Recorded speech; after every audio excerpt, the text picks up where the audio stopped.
బంగారం వెండి రేట్లలో అనూహ్యమైన ఒడిదుడుకులు చోటు చేసుకుంటున్నాయి. యుద్ధం ప్రారంభమైన తర్వాత పసిడి వెండి ధరల్లో గణనీయంగా తగ్గుదల నమోదవుతుండగా సోమవారం ఆ ట్రెండ్ మరింత బలపడింది. ఇంట్రాడేలో బంగారం తులం రేట్ ఏకంగా 15,000 రూపాయల వరకు పతనం కాగా వెండి రేట్ కూడా అదే బాటలో భారీగా పడిపోయింది.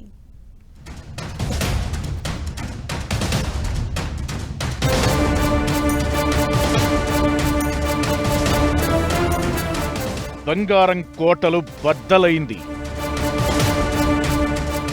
వెండి ట్రేడింగ్ కాసేపాగిపోయింది. దిగిరానంటూ 4 నెలల నుంచి కొండెక్కి కూర్చున్న గోల్డ్ రేట్లో హెవీ క్రాష్. ఇక ₹1,00,000 వైపు దిగుతుందా? ఈ మధ్యకాలంలో సింగిల్ డే బిగ్గెస్ట్ క్రాష్ ఇది. లోయర్ సర్క్యూట్ తాకిన సిల్వర్ ట్రేడ్. బంగారం ధర పతనం మరింత లోతుగా నమోదవుతోంది. యుద్ధం ప్రారంభమైన రోజు నుంచి వరుసగా తగ్గుతున్న గోల్డ్, సిల్వర్ రేట్లు మార్చి 23న మరింతగా పతనమయ్యాయి. అంతేకాదు రాబోయే రోజుల్లోనూ ఇలానే పతనం కావచ్చనేది కొందరి అంచనా. మల్టీ కమోడిటీ ఎక్స్చేంజ్ లో దేశీయంగా ఏప్రిల్ ఫ్యూచర్ కాంట్రాక్ట్ లో బంగారం ధర 7% పైగా పతనంతో ఒక్క రోజులోనే 11,000కు పైగా తగ్గింది. 10 గ్రాముల 24 క్యారెట్ల గోల్డ్ రేటు 1,33,215గా నమోదైంది. ఓ టైంలో ఇది 15,000 తగ్గి 1,29,595 వద్ద కనిష్టాన్ని నమోదు చేసింది.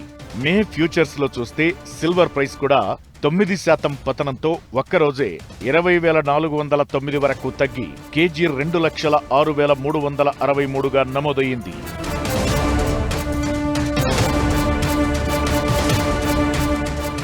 ఇరాన్, ఇజ్రాయెల్, అమెరికా యుద్ధం సంగతేమో గాని ఈ యుద్ధం కారణంగా బంగారం, వెండి ధరలు మాత్రం భారీ స్థాయిలో దిగొస్తున్నాయి. ప్రస్తుతం యుద్ధం నేపథ్యంలో క్రూడాయిల్ ధరలు భారీగా పెరుగుతున్న నేపథ్యంలో బంగారం, వెండి వంటి విలువైన లోహాలు సురక్షిత పెట్టుబడి సాధనాల హోదా కోల్పోయినట్లు తెలుస్తోంది.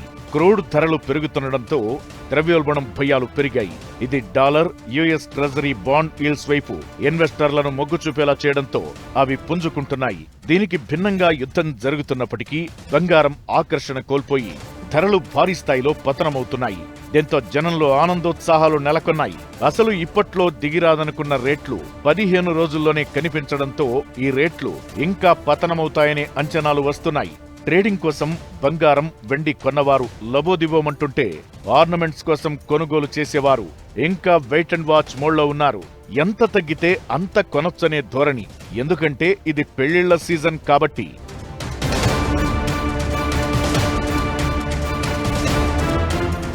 ఇంటర్నేషనల్ మార్కెట్లో చూస్తే స్పాట్ గోల్డ్ రేటు సోమవారం ఓపెనింగ్ లో ఔన్సుకు $4,400కు పైన ఉండగా ఒక దశలో 7% పైగా పతనంతో $4,100 స్థాయి కూడా పడిపోయింది. ఇది దాదాపు 4 నెలల కనిష్ట స్థాయి.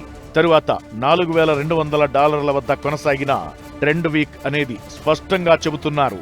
సిల్వర్ రేటు కూడా $67 నుంచి ఏకంగా $61 స్థాయికి దిగొచ్చింది. గత వారం బంగారం 11% తగ్గగా కొత్త వారంలో 7% తగ్గడం బంగారం కోట బద్దలైందనే దానికి నిదర్శనం. ఇక తరువాత బంగారం రేటు వేగంగా తులానికి 1,00,000 వరకు వస్తుందా అంటే చెప్పలేం. ఏదైనా జరగచ్చు. బాగా తగ్గింది కాబట్టి మళ్లీ కొనుగోళ్లు పెరిగినా ఫ్యూచర్స్ మార్కెట్లలో నెల ముగుస్తుంది కాబట్టి పొజిషన్ క్లోజ్ చేసుకోవడానికి షార్ట్ సెల్లర్స్ కొనుగోలు చేసినా తిరిగి రికవర్ కావచ్చు.